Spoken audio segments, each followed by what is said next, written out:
انسان کی زبان سے نکلا ہوا ہر جملہ اتنی اہمیت کا حامل ہے کہ آپ اس بات کا اندازہ نہیں کر سکتے۔ اگر خیر کا جملہ ہے تو وہ اپنے اندر اتنی برکتیں، رحمتیں، تجلیات سمیٹے ہوئے ہیں۔ مثال کے طور پر کوئی ایک مرتبہ سبحان اللہ کہتا ہے تو حدیث پاک میں آتا ہے کہ اس شخص کے اعمال نامے کا آدھا پلڑا بھاری ہو جاتا ہے، صرف ایک مرتبہ سبحان اللہ کہنے سے۔ اور اگر کوئی شر کا جملہ بولتا ہے، کوئی فساد کا جملہ بولتا ہے تو حدیث میں آتا ہے کہ اس جملہ بولنے کی وجہ سے وہ جنت سے بہت دور ہو جاتا ہے، بہت دور ہو جاتا ہے۔ مثال کے طور پر شر کا جملہ کیا ہے؟ کوئی آدمی ختم نبوت کا منکر ہو جائے۔ شر کا جملہ کیا ہے؟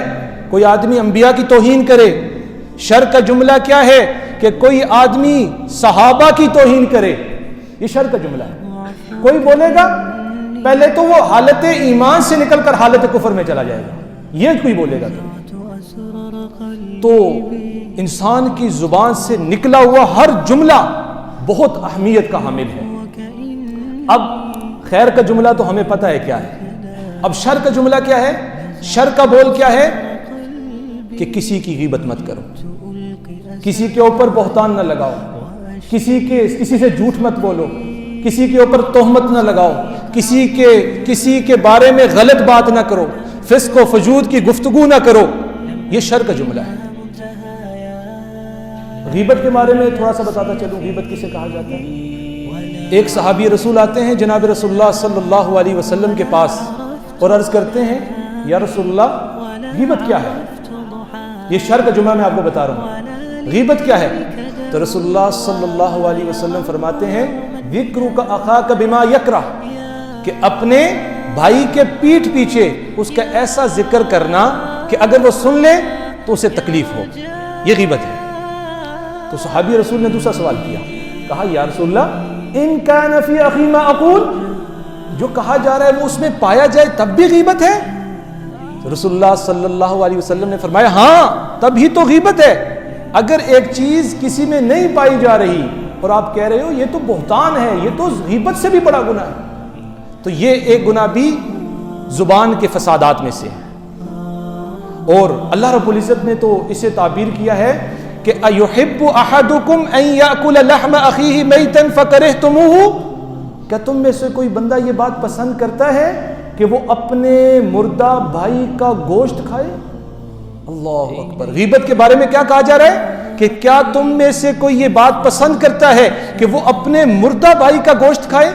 یار ہمیں تو اپنا مردہ بھائی دیکھنے نہیں ہو اور اس کی سختی بیان کی جا رہی ہے، مردہ بھی اور آپ اوپر سے اس کا گوشت کھا رہے ہو، یہ اتنا برا عمل ہے۔ لیکن آج دن رات ہم اس گناہ میں مبتلا ہیں، ہمیں فکر ہی نہیں۔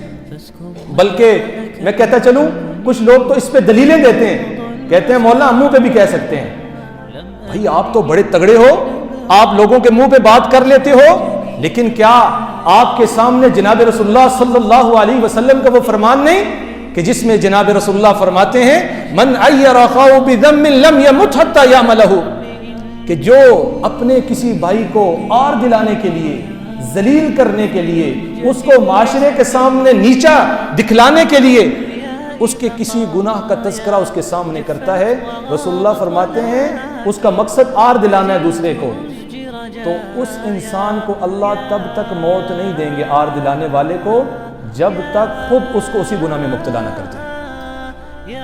اتنا برا عمل ہے۔ تو جناب یہ غیبت کرنے سے پہلے سوچ لیا کرو، کوئی گناہ کرنے سے پہلے، کسی کو آر دلانے سے پہلے سوچ لیا کرو کہ ہو سکتا ہے کہ یہ گناہ مجھے جہنم میں لے کے جانے والا بن جائے۔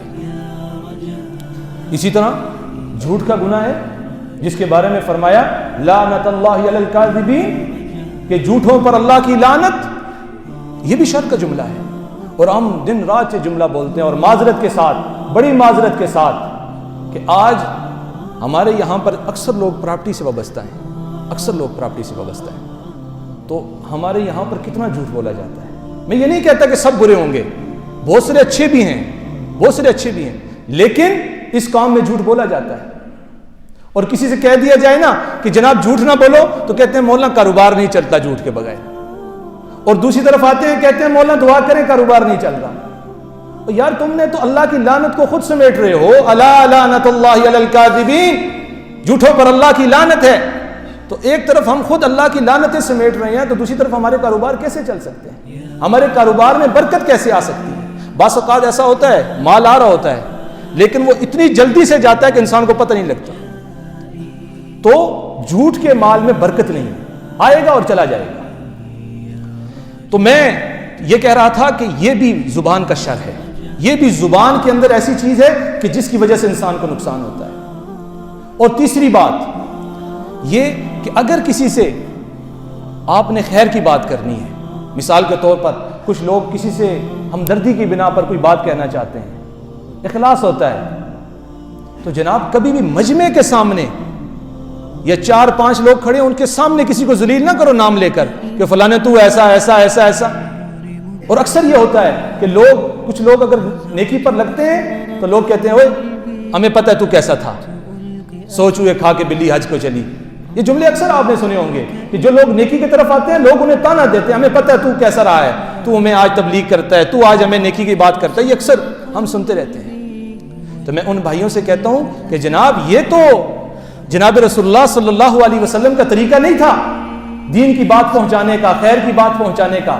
رسول اللہ صلی اللہ علیہ وسلم کا طریقہ تو یہ تھا کہ بڑے پیار سے محبت سے دوسرے کو پیغام پہنچاتے تھے. بلکہ اس سے بڑھ کر میں آپ کو سناؤں کہ جب اللہ رب العزت فرعون کی طرف حضرت موسیٰ علیہ السلام کو، کلیم اللہ کو بھیج رہے تھے کہ جاؤ اسے حق کی بات کہو، فرمایا فرعون کون تھا، کتنا ظالم تھا کہ 70,000 بنی اسرائیل کے بچوں کا قاتل، 70,000 بنی اسرائیل کے بچوں کو قتل کرنے والا اور انا ربکم الاعلی کا دعویٰ کرنے والا، کہتا تھا مجھ سے بڑا خدا کوئی نہیں. اتنے برے آدمی کے پاس اللہ رب العزت موسیٰ کو بھیج رہے ہیں. موسیٰ کون؟ جو کلیم اللہ ہے، بھیج رہے ہیں اور فرما رہے ہیں موسیٰ جا تو فرعون کے پاس رہے ہو لیکن قولا لہ قولا لینا، موسیٰ فرعون سے نرم بات کرنا، سخت بات نہ کرنا. تو جناب بات کرنے کا بھی ایک طریقہ ہوتا ہے، ایک انداز ہوتا ہے. اگر آپ نے کسی کو نصیحت کی بات کہنی ہے تو پھر اس انداز میں کہو جو جناب رسول اللہ صلی اللہ علیہ وسلم کا طریقہ ہے. اور اس کی ایک چھوٹی سی مثال میں آپ کے سامنے رکھتا ہوں کہ بات کو کیسے بدلا جا سکتا ہے. ایک بادشاہ تھا، اس نے خواب دیکھا. خواب میں وہ دیکھتا ہے کہ اس کے سارے دانت جو ہے نا اس کے سامنے ٹوٹ جاتے ہیں. بادشاہ گئی کرتا ہے بات کو، لیکن وہ خواب تسلسل کے ساتھ اس کو آنے لگتا ہے. تو وہ اپنے جو سلطنت کے جو لوگ ہوتے ہیں، جو خواب کی تعبیر بتانے والے ہوتے ہیں، ان کو بلاتا ہے اور کہتا ہے کہ بھائی میں نے یہ خواب دیکھا ہے کہ میرے سامنے میرے سارے دانت ٹوٹ رہے ہیں، اس کی تعبیر کیا ہے؟ تو وہ کہتے ہیں بادشاہ سلامت، اتنا بڑا مسئلہ کوئی نہیں، آپ فکر نہ کریں. بادشاہ ان کو سختی سے کہتا ہو کہ میں نے ایک دفعہ نہیں دیکھا، 2 دفعہ نہیں دیکھا، تسلسل کے ساتھ یہ خواب میں دیکھ رہا ہوں، تسلسل کے ساتھ یہ خواب دیکھ رہا ہوں، مجھے بتاؤ اس کی تعبیر کیا ہے؟ کہا بادشاہ سلامت اگر جان کی امان دیں تو پھر بتاتا ہوں. تو کہا ہاں بتاؤ. کہا اس کی تعبیر یہ بنتی ہے کہ آپ کے خاندان کے لوگ آپ کے سامنے مر جائیں گے، آپ کے خاندان کے لوگ آپ کے سامنے مر جائیں گے. بادشاہ کو غصہ آتا ہے، وہ تلوار نکالتا ہے، وہیں اس کا سر قلم کرتا ہے. پھر پورے ملک میں اعلان کرتا ہے جہاں جہاں لوگ بستے ہیں جو خواب کی تعبیر جانتے ہیں وہ آ جائیں. تو ان میں سے ایک عالم آتے ہیں، ایک بزرگ آتے ہیں. وہ آتے ہیں تو بادشاہ کہتا ہے ہاں جی مجھے اس خواب کی تعبیر بتا. جو تعبیر بتانے والا ہوتا ہے وہ کہتا ہے ماشاءاللہ ماشاءاللہ ماشاءاللہ بادشاہ سلامت آپ نے تو بہت اچھا خواب دیکھا ہے، بادشاہ سلامت آپ نے تو بہت اچھا خواب دیکھا ہے. وہ کہتا ہے اس کی تعبیر کیا ہے؟ کیا دیکھا ہے میں نے؟ کہا اس کی تعبیر یہ ہے کہ آپ اپنے خاندان میں سب سے لمبی زندگی پائیں گے. مطلب کیا؟ کہ آپ کے خاندان والے آپ کے سامنے مریں گے نا. جب آپ کو سب سے لمبی زندگی ملے گی اس کا مقصد کیا؟ کہ آپ کے خاندان والے آپ کے سامنے مریں گے. تو بادشاہ اس کو انعامات بھی دیتا ہے، بہت سارے اشرفیاں بھی دیتا ہے اور اس کو خوش کر کے بھیج دیتا ہے. تو ایک جملے کے بدلنے سے، تعبیر کے بدلنے سے ایک کو انعام ملا، دوسرا جو ہے قتل ہو گیا. تو اگر آپ نے حق بات کہنی ہے نا اس کے لیے 3 شرائط ہیں. حق بات کہنے کے لیے بھی 3 شرائط ہیں. ایک، بات حق ہو، بات حق ہو، کسی سے بات کر رہے ہو حق بات کہہ رہے ہو. دوسرا، وقت بھی حق ہو. اب فوتکی کے گھر میں جا کے اپنے شادی کی بات کرنا تو یہ وقت ٹھیک نہیں، جگہ ٹھیک نہیں. تو حق بات کے ساتھ ساتھ جگہ بھی درست ہونی چاہیے، وقت بھی درست ہونا چاہیے، اور تیسرا انداز بھی درست ہونا چاہیے۔ مثال کے طور پر کوئی کہے یہ آپ حافظ صاحب ہیں، ایک انداز یہ ہے، یہ استفہامی ہے، پوچھنا مقصد ہے کہ بھئی آپ حافظ صاحب ہیں، ایک انداز یہ ہے، آپ حافظ صاحب ہیں، یہ کیا ہے؟ تذلیل، آپ حافظ صاحب ہیں۔ اور ایک انداز کیا ہے؟ آپ حافظ صاحب ہیں۔ تو ایک ہی جملہ 3 انداز سے بیان کیا جا سکتا ہے، یہ اب آپ کے اوپر ہے کہ آپ کس طرح دوسروں سے بات کریں۔ تو یہ ہے کہ جناب رسول اللہ صلی اللہ علیہ وسلم نے فرمایا کہ جس کا گفتگو کا انداز اچھا ہوگا، جو میٹھا بول بولے گا، پیار کا بول بولے گا، اس کے بارے میں جناب رسول اللہ نے بہت بڑی بشارت دی ہے۔ کیا بشارت دی ہے؟ فرمایا کہ جس کے اخلاق اچھے ہوں گے وہ کل قیامت کے دن میرے قریب ہوگا، اس کو میرا قرب ملے گا، اور جو شر کا جملہ بولے گا، جو برائی کا جملہ بولے گا، جو بد اخلاق ہوگا، وہ کل قیامت کے دن مجھ سے دور ہوگا، وہ کل قیامت کے دن مجھ سے دور ہوگا۔ تو اللہ رب العزت سے دعا ہے کہ اللہ ہمیں خیر کی بات کہنے والا بنا دے، اللہ رب العزت ہمیں سچ حق کہنے والا اور اخلاق کے ساتھ کہنے والا بنا دے۔ دیکھیں نا، بات تو کرنی ہے لیکن اس کو اچھے انداز سے کریں گے تو دنیا والے بھی آپ سے محبت کریں گے اور آخرت والا بھی آپ سے محبت کرے گا، اور اگر شر کا جملہ کہیں گے تو دنیا والے بھی آپ سے دور بھاگیں گے اور آخرت والے بھی آپ سے نفرت کریں گے۔ تو رسول اللہ صلی اللہ علیہ وسلم نے فرمایا من کان یؤمن باللہ والیوم الآخر فلیقل خیرا او لیصمت، جو اللہ پر ایمان رکھتا ہے اور قیامت کے دن پر ایمان رکھتا ہے اسے چاہیے یا خیر کا جملہ کہے یا خاموش رہے۔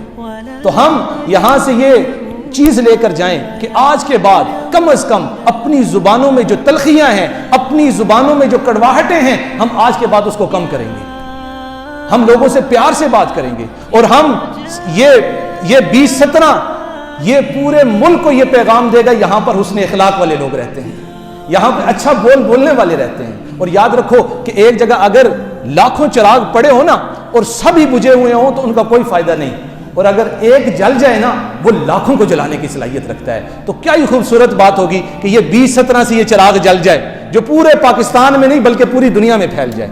تو اللہ رب العزت سے دعا ہے کہ اللہ ہمیں حسن اخلاق اور جناب رسول اللہ صلی اللہ علیہ وسلم کا قرب عطا فرمائے۔ وما علینا الا البلاغ۔